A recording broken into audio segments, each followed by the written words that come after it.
Okay, my name's Michael Muir.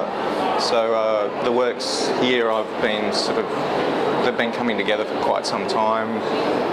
I'm trying to sort of play around with the process of flattening the picture plane.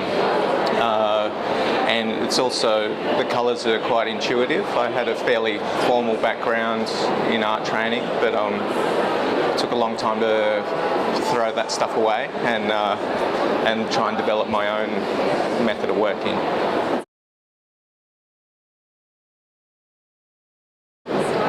It's probably been the last sort of 6 years. I think I went through a process of really thick paint. I mean, it's all applied with a palette knife, and I went through a process of painting really, really thickly, and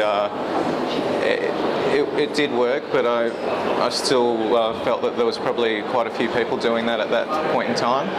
So I ended up applying the knife with the knife, but keeping it fairly flat. There's still textural elements when you get up close, but on first impression you think they're just flat shapes put together.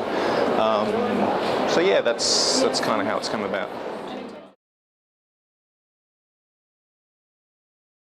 I live near the beach, but I still love that inner city sort of feel. I'll go away for days taking photographs anywhere and everywhere, and just end up, I've kind of catalogued over the last sort of 6 years mountains of images, and I just come back to them every now and then, but I think some days it's nice to get out of the studio.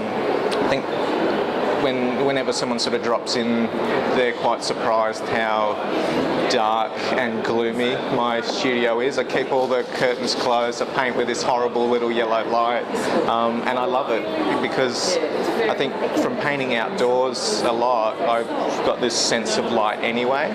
So having the dark, gloomy studio kind of forces me to brighten my palette, and it gets stronger and stronger. And then when I bring the painting outside, the colours sing, which is kind of exciting like that.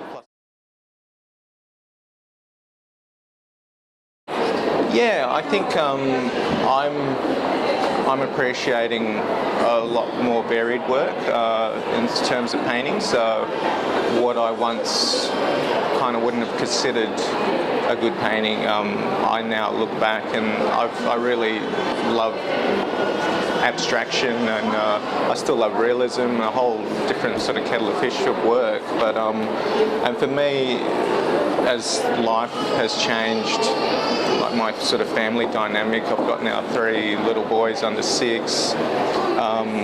It's just mental, but it's exciting because as they grow, I kind of grow with them and look at how they, we've always got little paintings that we take the kids to exhibitions, and I'm curious about their response. I mean, they're very simple answers, and I think I kind of like that. I'm not a complicated person, and I think that's where I started reducing my work and being more true to myself, and that's kind of where the work's gone, and yeah.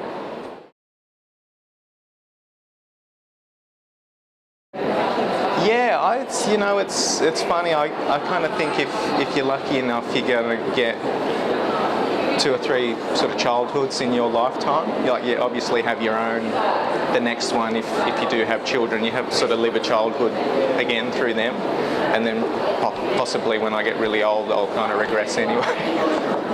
But yeah.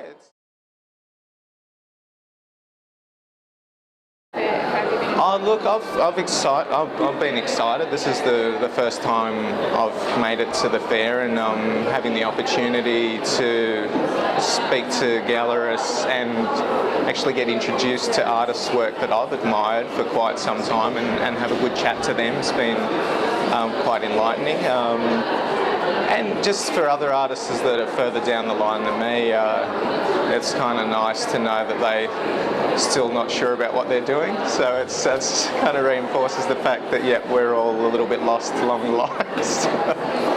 But yeah, I've really enjoyed the process of, and having a good showing with Sophie and Jan's been quite rewarding for me. So very happy.